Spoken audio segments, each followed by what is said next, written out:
और देवी पचरा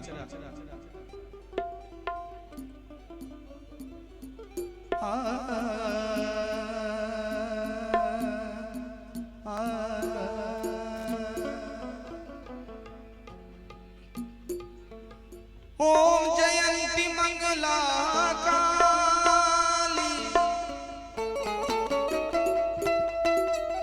भद्रकाली कपालिनी दुर्गा क्षमा शिवा धात्री स्वाहा स्वधा नमोस्तुते।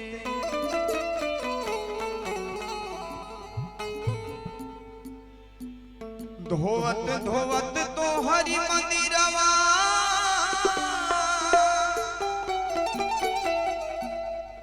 आरे हथवा खियाइले हो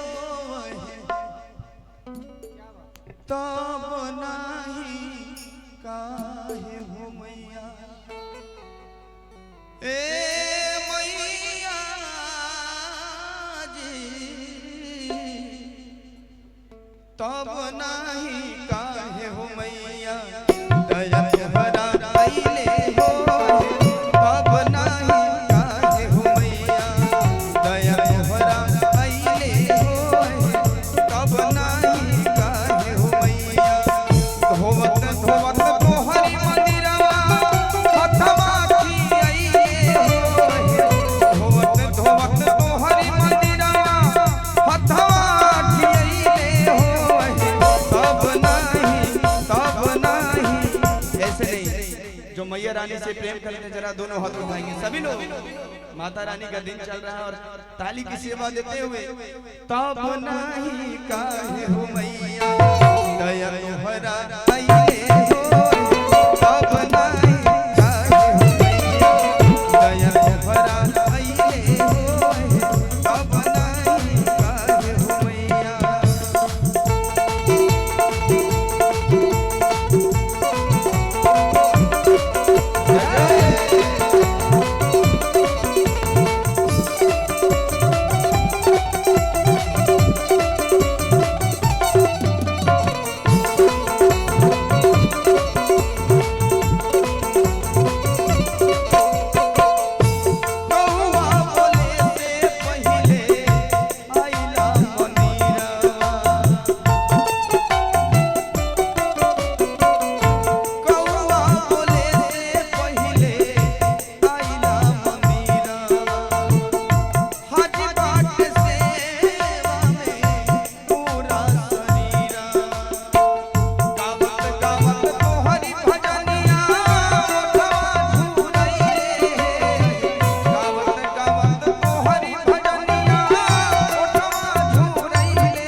नहीं